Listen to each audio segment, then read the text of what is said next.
Selamat malam pemirsa, program Maluku Antar Nusa kembali hadir menjumpai Anda malam ini bersama saya Dewinta Kailola. Mengawali Maluku Antar Nusa malam ini dapat Anda ikuti kilas berita utama berikut ini.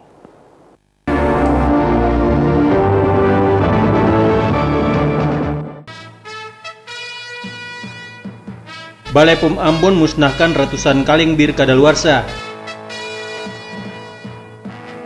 Jaringan Telkomsel di Namrole kembali terputus.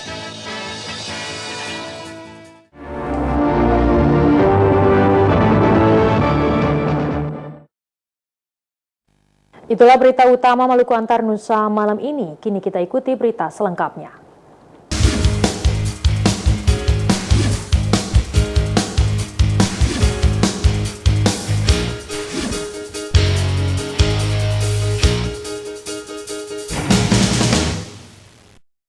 Pemirsa, Balai POM Ambon memusnahkan ratusan kaleng bir beralkohol ringan Jumat siang. Pemusnahan dilakukan karena minuman tersebut telah 1 tahun kadaluarsa namun tetap dijual oleh distributornya.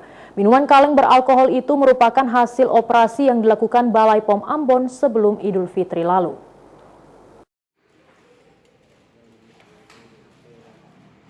Jumat siang, Balai Pengawasan Obat dan Makanan Ambon memusnahkan lebih dari 600 kaleng bir dengan kandungan alkohol ringan di bawah 5%. Minuman itu merupakan hasil sitaan Balai POM Ambon saat operasi yang dilakukan jelang Idul Fitri lalu. Minuman tersebut ditemukan petugas di salah satu distributor di Jalan Sultan Babula, Kelurahan Nusaniwe, Kota Ambon. Pada label tertera masa kadaluarsa minuman tersebut adalah September 2016. Namun pemilik barang tetap menjual minuman kadaluarsa itu. Padahal minuman tersebut sudah tidak layak edar karena masa kadaluarsa yang telah jauh terlewat. Petugas Balai POM Ambon kemudian melakukan penyegelan terhadap barang tersebut dan siang tadi minuman kalengan itu dimusnahkan di lokasi penemuan.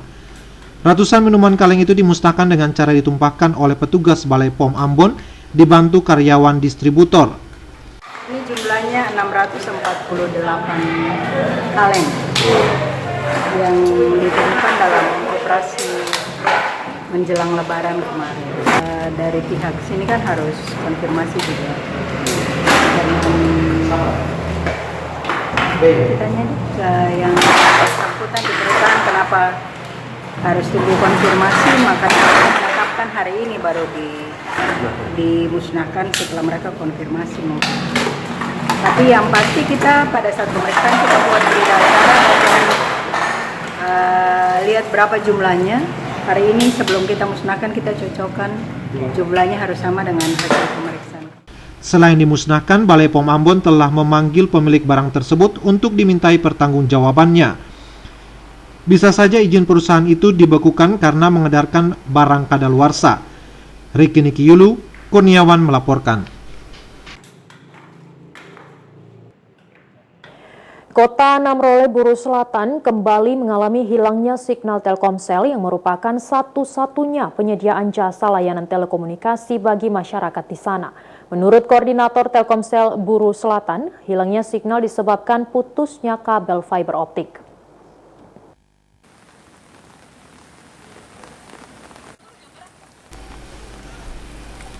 Beberapa hari terakhir, masyarakat di kota Namrole, Buru Selatan mengeluh karena hilangnya signal Telkomsel yang merupakan satu-satunya jasa layanan telekomunikasi di sana. Untuk bisa berkomunikasi dengan telepon seluler, masyarakat harus pergi ke salah satu desa di sana yang mendapatkan signal. Koordinator Telkomsel Buru Selatan, Margoles Nusa, mengatakan hilangnya signal beberapa hari di kota Namrole itu disebabkan kerusakan pada kabel fiber optik. Kabel fiber optik yang disambung dari Namlea hingga Namrole putus di wilayah lintas pegunungan. Lesnusa mengaku hingga kini belum diketahui dengan pasti posisi terputusnya kabel fiber optik tersebut. Dirinya juga menyebutkan perbaikan sambungan kabel fiber optik merupakan tanggung jawab PT Telkom. Sementara ini pihak Telkomsel masih melakukan koordinasi dengan pemerintah daerah di sana dan PT Telkom di Ambon untuk perbaikan dimaksud. Dari Namrole, RN Stasi Jawa melaporkan. Anggota Komisi 7 DPR Republik Indonesia, Mercy Barens, menyatakan pemerintah Provinsi Maluku mesti lebih serius menyikapi masa depan Blok Masela. Menurutnya, pemerintah daerah perlu mengambil bagian dalam keputusan-keputusan strategis bersama Presiden dan Menteri terkait dalam pengelolaan lapangan gas abadi tersebut. Pengelolaan gas Blok Masela menjadi perbincangan serius di DPR RI maupun Kabinet Kerja. Di sisi lain, Inpex Corporation sebagai operator sudah menyiapkan 95% staf dan karyawan untuk aktivitas pengelolaan lapangan abadi gas tersebut. Rencana pengembangan blok tersebut atau POD direvisi Inpex karena perubahan skema laut ke darat. Rencana pengembangan ini mesti dikawal oleh pemerintah Provinsi Maluku karena participating interest atau hak partisipasi 10% ditentukan dalam rencana tersebut. Hal ini diakui anggota Komisi 7 DPR RI, Mercy Barens, beberapa waktu lalu di Ambon. Menurut Barens, pemerintah daerah mesti mengambil bagian dalam keputusan-keputusan penting bersama Presiden maupun Kementerian terkait pengembangan lapangan abadi itu. Barens mengakui kegiatan industri hilir dari aktivitas blok ini begitu banyak turunannya. Hal ini akan memberikan multiplier effect atau berbagai dampak keuntungan terhadap pembangunan daerah setempat. Untuk itu dirinya meminta asosiasi konstruksi dan mempersiapkan sumber daya manusia di daerah ini. Nah, di mana peran pemerintah daerah ini kan kita juga harus mengambil langkah-langkah antisipatif. Karena di dalam pembahasan POD tahap kedua ini amat sangat menentukan besaran PI 10% yang akan kita juga kontribusikan di dalam pengelolaan Blok Masela ke depan. Nah, di dalam perhitungan Plan of Development tahap kedua ini dari sisi konstruksi, financial investment dan yang lain-lain itu pemilihan teknologi, perhitungan segala macam sangat mempengaruhi gitu. Jadi kalau pemerintah daerah juga tanggap terhadap situasi ini, bisa segera mempersiapkan satu tim advance yang kualifikasinya sangat baik seperti itu. Harapan kami juga bisa memberikan second opinion. Oke, misalnya Impex menawarkan dengan teknologi modelnya seperti begini untuk misalnya tahapan produksinya di laut misalnya. Dari tim yang dari pemerintah daerah kita juga bisa kasih second opinion. Jadi begitu itu hitung-hitungan mungkin yang jauh lebih moderat, lebih lebih murah misalnya, tetapi dengan kualitas yang terjaga. Kenapa tidak gitu loh? Karena begitu POD ini dia selesai terbahas, kita tidak masuk di wilayah ini, tutup buku. Menurut anggota Komisi 7 DPR RI yang membidangi energi, riset dan teknologi, 25 blok yang ada di daerah ini jika dikelola secara baik, Maluku akan jauh lebih makmur dari Dubai. Lapangan abadi Blok Masela merupakan sumber daya alam gas nomor 2 terbesar di dunia. Melki Latussaule, Sarles Bolaman melaporkan.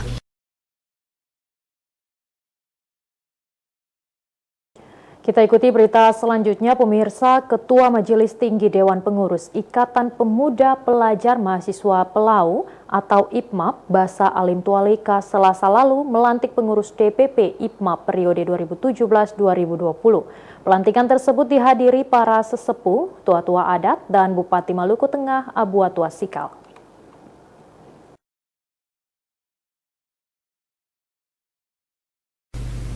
Pelantikan Badan Pengurus DPP Ikatan Pemuda Pelajar Mahasiswa Pelau periode 2017-2020 dilakukan Ketua Majelis Tinggi Ikatan Pemuda Pelajar Mahasiswa Pelau, Basa Alim Tualeka, bertempat di Balai Desa Negeri Pelau Selasa lalu. Pelantikan tersebut dihadiri para sesepuh, tua-tua adat, Bupati Maluku Tengah Abu Atua Sikal dan warga masyarakat Pelau serta sejumlah latupati sepulau Haruku. Ketua Majelis Tinggi Dewan Pengurus Ikatan Pemuda Pelajar Pelau, Basa Alim Tualeka, mengatakan dengan dilantiknya Badan Pengurus DPP IPMAP ini diharapkan dapat memberikan kontribusi positif bagi keberlangsungan pembangunan di negeri Pelau dan Pulau Haruku pada umumnya. Tualeka menilai salah satu hal mendasar yang harus dibangun dan ditumbuhkan adalah persoalan pendidikan. Dengan pendidikan, seseorang bisa menguasai dunia tanpa batas. Karenanya, Tualeka berharap kepengurusan yang baru dilantik ini diharapkan dapat memainkan peran penting untuk pembangunan negeri Pelau ke arah yang lebih baik sejajar dengan negeri-negeri lainnya yang ada di Maluku. Pelantikan hari ini itu sudah menjadi sebuah momen baru setelah 2013 di Jogja, dan IPMAP benar-benar terbuka lebar untuk meningkatkan kembali uhwah Islamnya melalui organisasi IPMAP ini. Dan sekali-sekali saya katakan bahwa pendidikan itu penting dalam merubah zaman. Tugas utama IPMAP ke depan mengembangkan pendidikan itu. Sama dengan moto, selalu saya katakan, bangsa membaca, bangsa berjaya. Pendidikan maju, negara jaya. Ketua DPP IPMAP Hasan Latukonsina pada kesempatan itu mengatakan DPP IPMAP siap melakukan kerjasama dengan berbagai pihak termasuk dengan pemerintah Kabupaten Maluku Tengah guna mewujudkan berbagai program kerja yang sementara digagas. Pertama bahwa IPMAP ini kan dipimpin oleh seluruh generasi muda.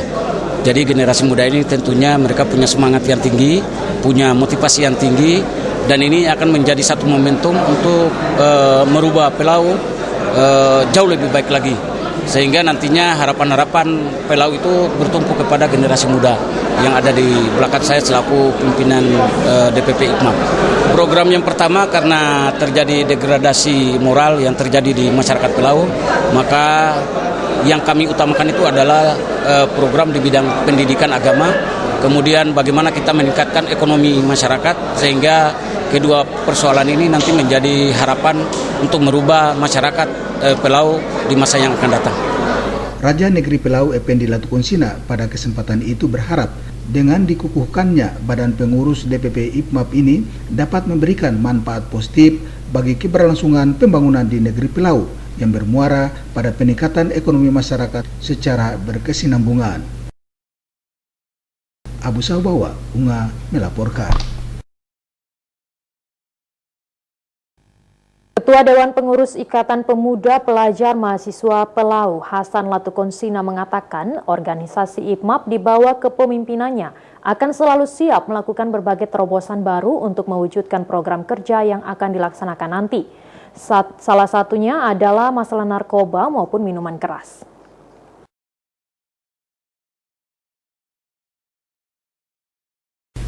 Rencana kerja DPP IPMAP yang akan menjadi agenda bersama adalah program pemberdayaan bagi masyarakat, penguatan akhlak, pemberantasan narkoba, dan persoalan pendidikan.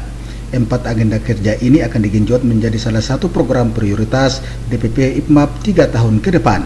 Bupati Maluku Tengah Abu Atua Sikal berharap program kerja yang akan digagas DPP IPMAP ini diharapkan dapat memberikan warna tersendiri bagi peningkatan ekonomi masyarakat di negeri Pelau. Ditegaskan, dana desa yang cukup besar bisa dimanfaatkan secara optimal bagi keberlangsungan dan kesejahteraan masyarakat. Tua Sikal menegaskan jika dalam pelaksanaan anggaran dana desa tidak sesuai mekanisme, maka diharapkan partisipasi masyarakat untuk melakukan pengawasan tentang penggunaan dana desa yang tidak sesuai harapan masyarakat dan harus dilakukan pendekatan upaya hukum. Itu kami harapkan kepada kepala pemerintah negeri betul-betul memanfaatkan dana ini untuk pembangunan. Dan kami sudah berkoordinasi dengan pihak aparat kepolisian maupun kejaksaan apabila ada terjadi penyelewengan maka segera harus ditindaklanjuti. Karena ini adalah uang rakyat, dari rakyat dan untuk rakyat. Jadi kita harapkan betul-betul dana desa maupun ADD ini adalah untuk masyarakat, untuk pembangunan masyarakat. Apakah itu pembangunan fisik maupun pemberdayaan yang selama ini dibutuhkan oleh masyarakat. Raja Negeri Pelau Effendi Latukonsina menyebutkan pelaksanaan dana desa selain difokuskan pada pembangunan fisik dan pemberdayaan masyarakat juga akan diarahkan pada upaya pembinaan akhlak generasi muda Pelau yang lebih kuat, mandiri, dan profesional. Tentunya mereka ini harus dipacu terus karena masih muda, dipacu untuk bagaimana melihat negeri dan sekaligus Maluku.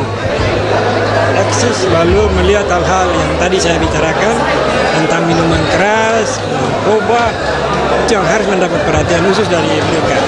Karena saya tahu persis bahwa semangat mereka ini sangat tinggi. Terutama untuk generasi muda Pelau, ada program kerja yang nanti kita sinkronisasi dengan stakeholder yang ada di negeri, terutama terkait dengan penanggulangan bahaya narkotika dan miras, kemudian dengan kenakalan-kenakalan remaja yang lain.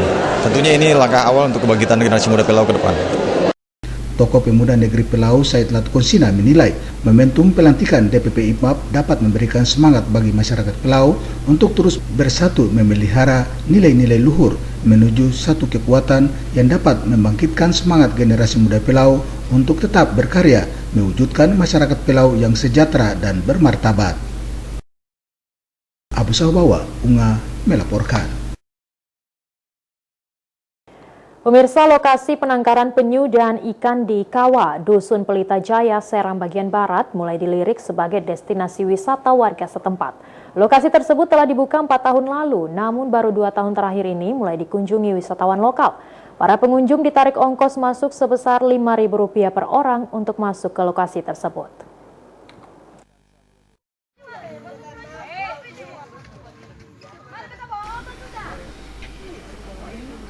Kabupaten Serang bagian barat kini memiliki satu objek wisata baru. Lokasi penangkaran penyu dan ikan di kawasan Dusun Pelita Jaya, Serang bagian barat, akhir-akhir ini mulai menjadi perbincangan. Lokasi itu mulai dikenal lewat postingan warga di media sosial. Para petinggi dari Ambon seperti Pangdam pun pernah mengunjungi objek wisata yang satu ini. Memang untuk tiba di lokasi itu cukup sulit. Sangat sedikit angkutan umum yang beroperasi di sana. Ojek merupakan salah satu alternatif yang murah dan cepat. Namun jika rombongan bisa menyewa mobil untuk menuju ke sana. Untuk tiba di tempat penangkaran, para pengunjung harus berjalan di atas jembatan kayu dengan panjang sekitar 100 meter. Pemandangan alam yang asri menjadikan lelah dan penat akibat perjalanan panjang menuju lokasi itu menjadi lunas terbayar. Ada berbagai jenis ikan dan penyu yang ditangkar di sana. Warga pun diperbolehkan memancing di tempat ini. Frandi, pelajar salah satu SMA di Kamal, Serang bagian barat, mengaku dirinya baru pertama kali mendatangi lokasi itu. Selama ini, Frandi hanya menikmatinya lewat postingan di media sosial. Dirinya mengaku bangga memiliki objek wisata alam yang indah tersebut. Ini bagus banget soalnya jembatannya panjang-panjang sama banyak penyu di sini, jadi indah banget. Bayar sih cuma 5.000 saja, cuma 5.000 per orang. Ya, semua itu dikembangkan.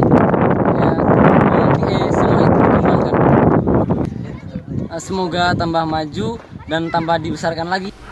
Pihak pengelola menarik ongkos sebesar Rp5.000 per orang sebagai tiket masuk ke lokasi tersebut. Menurut Frandi, ongkos tersebut terbilang murah mengingat kepuasan yang diperoleh di tempat itu. Dari Piru, Wahid Hukul melaporkan.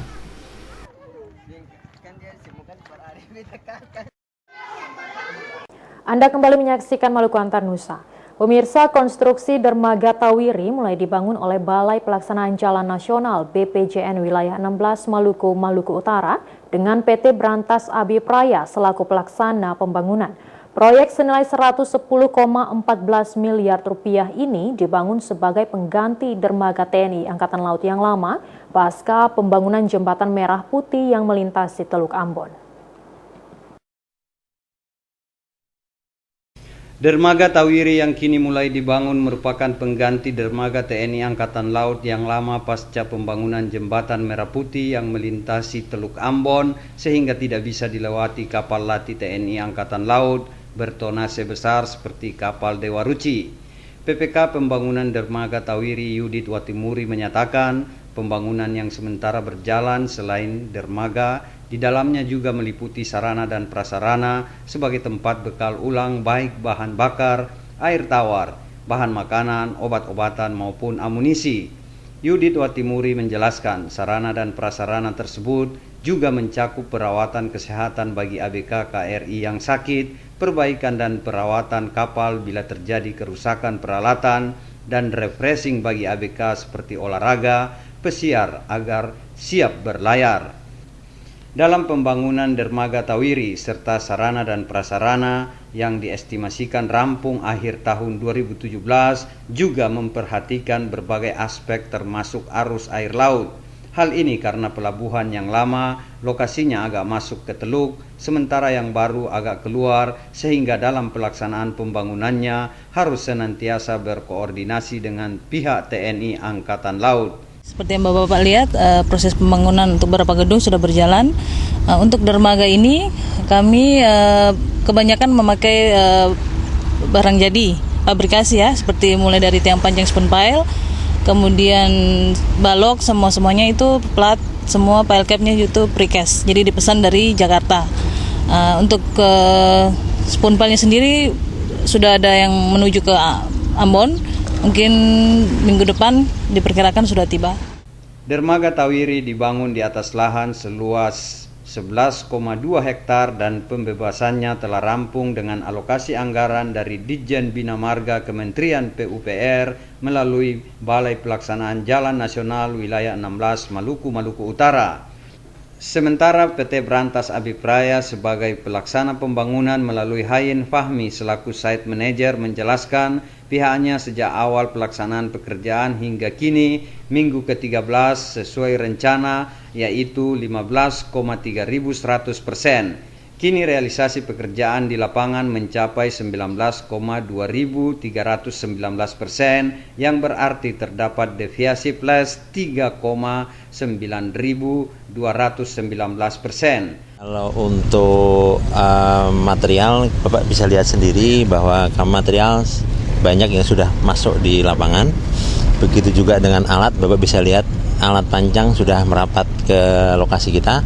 Untuk pekerjaan pengadaan precast itu awal minggu depan sudah bisa dipastikan itu bisa masuk ke lokasi. Kami juga untuk percepatan progres bahwa alat kita akan menggunakan dua unit ponton pancang. Hayin Fahmi menyatakan, kendati di lokasi pembangunan cuaca tidak bersahabat, namun pihaknya tetap melakukan pekerjaan agar target waktu yang ditetapkan untuk penyelesaian dapat direalisasikan. Boy Nahrum, Edmond Tupan melaporkan.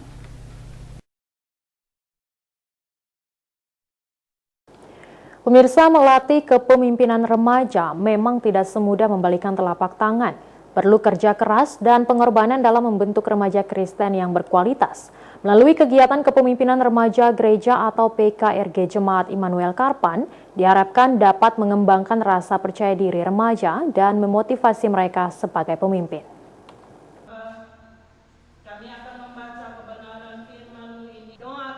Pelatihan kepemimpinan remaja gereja merupakan salah satu program subkomisi anak dan remaja Jemaat GPM Immanuel Karangpanjang yang bertujuan membina kapasitas remaja gereja untuk masa depan.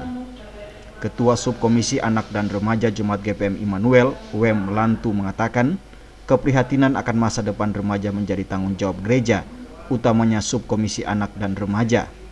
Karenanya kegiatan kepemimpinan remaja gereja yang dilaksanakan Subkomisi Anak dan Remaja Immanuel dimaksudkan untuk mempersiapkan calon pemimpin Kristen sejak dini. Menurut Lantu, banyak pemimpin yang sesungguhnya belum siap menjadi pemimpin, padahal siapapun memiliki hak dan kesempatan untuk menjadi seorang pemimpin. Diharapkan pelatihan ini dapat mempersiapkan remaja gereja untuk menjadi seorang pemimpin. Ketua Majelis Jemaat GPM Immanuel, Pendeta J. Putirulan mengatakan, melatih kepemimpinan remaja memang tidak semudah membalikan telapak tangan. Perlu kerja keras dan pengorbanan untuk membentuk remaja menjadi pemimpin Kristen yang berkualitas. Salah satu faktor yang mendukung keberhasilan seorang pemimpin adalah kemampuannya dalam mempengaruhi orang lain. Demikian juga bagi remaja Kristen untuk menjadi seorang pemimpin, mereka harus memberikan pengaruh positif bagi lingkungannya. Kegiatan pelatihan kepemimpinan remaja gereja yang digelar diharapkan mengembangkan daya pikir dan sikap remaja dalam mengelola suatu kelompok maupun organisasi. Dari hasil pelatihan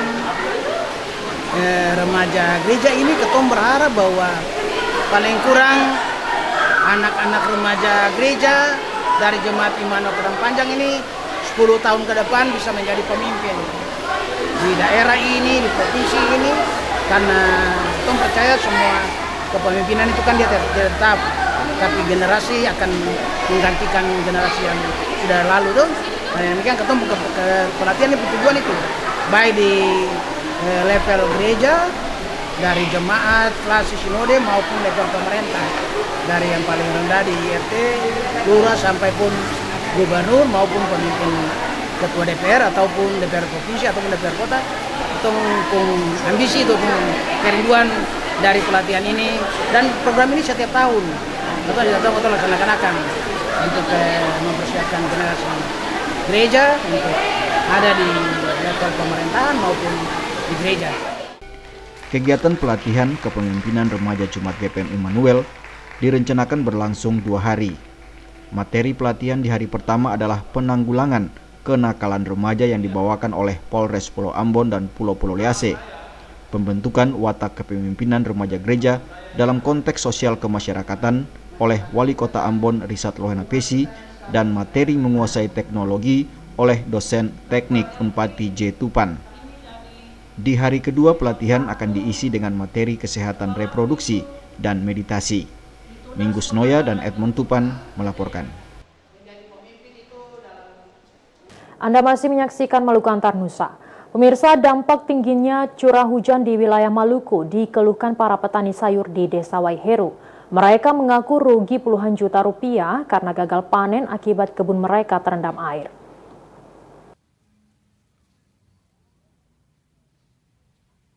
Beginilah kondisi kebun lahan sayur milik petani Bantaim, Desa Waiheru, Kota Ambon. Lahan seluas 4 hektar milik 10 keluarga tersebut terendam air akibat hujan deras yang mengguyur Kota Ambon beberapa hari lalu. Tanaman sayur bayam, kangkung, dan sawi serta daun bawang di lahan tersebut ikut terendam banjir. Sebagian di antaranya telah siap panen, sementara lainnya baru ditaburi benih. Menurut Syamsia, petani sayur di Desa Waiheru, musim hujan kali ini merupakan yang terberat yang harus dialami para petani sayur di Waiheru. Sebagian besar tanaman hortikultura ini rentan terhadap hujan dalam intensitas tinggi yang mengakibatkan banyak tanaman yang rusak dan mati.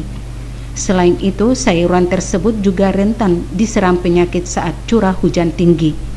Berbagai jenis penyakit dan sulit ditangani, di antaranya busuk batang dan gejala daun menguning dan pohon layu kering serta mati. Akibatnya puluhan petani di Desa Waiheru ini mengalami kerugian akibat gagal panen. Salah satu upaya yang bisa dilakukan petani untuk menyelamatkan tanaman mereka adalah menutupinya dengan tenda agar tidak terlalu rusak. Bagus kalau dalam tenda ya Ibu, tapi kalau saya pakai tenda, sayur rusak. Kangkung bayam sawi, tengah ada yang naik, yang tumbuh, saya pakai tenda rugi. Syamsia mengaku pada kondisi normal, satu bedeng sayur kangkung bisa menghasilkan uang sebesar 5 juta rupiah. Sementara untuk tanaman sawi dan bayam bisa mencapai 6 juta rupiah. Saat ini mereka hanya bisa menatap sebagian bedeng yang rusak dan kosong akibat diterpa bencana alam. Rahmalatu Konsina dan Bambang Yudaswara melaporkan.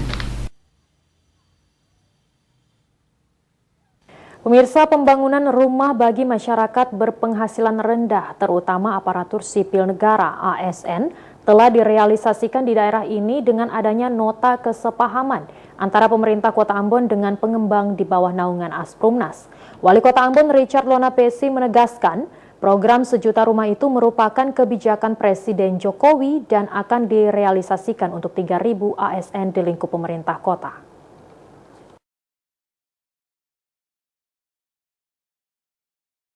Tahun 2016 lalu, pemerintah Kota Ambon telah menandatangani MOU dengan salah satu pengembang di bawah naungan Asosiasi Perumahan Nasional Asprumnas. Dalam MOU tersebut disepakati pembangunan rumah kepada mereka yang masuk dalam kategori MBR atau masyarakat berpenghasilan rendah, termasuk ASN di dalamnya. Bagi ASN Kota Ambon yang berjumlah 3.000 orang, pengembang akan membangun rumah melalui program sejuta rumah yang telah dicanangkan pemerintah. Teknis pelaksanaannya diserahkan kepada pemerintah daerah, asosiasi yang menunjuk pengembang, pihak perbankan, dan masyarakat yang belum memiliki rumah. PT Lestari Pembangunan Jaya sebagai pengembang yang ditunjuk Asprumnas untuk mengelola program sejuta rumah di daerah ini telah mensosialisasikannya kepada pemerintah kabupaten kota dan pemerintah provinsi Maluku. Untuk bisa mencapai target, maka kita melakukan satu kerjasama antara pemerintah daerah, yaitu pemerintah provinsi dan Kota Ambon. Itu yang sudah Ibu tunjukkan tadi itu. Kerjasama itu dengan pemerintah daerah memberikan MOU antara asosiasi kami Asprumnas dan yang ditunjuk dari Asprumnas untuk melakukan pembangunan ini, dan yang ditunjuk untuk menandatangani kerjasama itu adalah PT Lestari Pembangunan Jaya. Untuk itu, dalam perjanjian kerjasama itu, para pihak mempunyai tugas dan kewajiban masing-masing. Itu sudah tertulis di dalam semua klausul yang ada di dalam surat perjanjian kerjasama itu. Jadi merupakan tanggung jawab untuk menerbitkan perizinan bagi pembangunan rumah bagi masyarakat MBR ini adalah merupakan tugas dan tanggung jawab pemerintah daerah, apa itu pemerintah Kota Ambon. Wali Kota Ambon Risat Lohanapesi menegaskan program sejuta rumah itu merupakan kebijakan Presiden Jokowi yang harus direalisasikan. Pemerintah Kota Ambon telah melakukan MOU dengan pengembang yang ditunjuk oleh Asprumnas untuk merealisasikan pembangunan rumah kepada masyarakat berpenghasilan rendah, terutama kepada ASN yang belum memiliki rumah. Ada kebijakan Presiden itu menyangkut pembangunan 1 juta rumah buat pegawai maupun masyarakat, terutama pegawai dengan tingkat pendapatan di bawah 4 juta rupiah, ya. Nah, kemudian itu developer itu yang diberikan tanggung jawab untuk membangun itu. Nah, pemerintah Kota Ambon, ya, pegawai itu kurang lebih 3.000 ya, selain juga masyarakat. Itu yang menjadi urusan daripada developer, ya. Nah, bagaimana itu developer meneruskannya? Nah, itu yang secara teknis itu urusan developer. Boy Nahrum Unga melaporkan.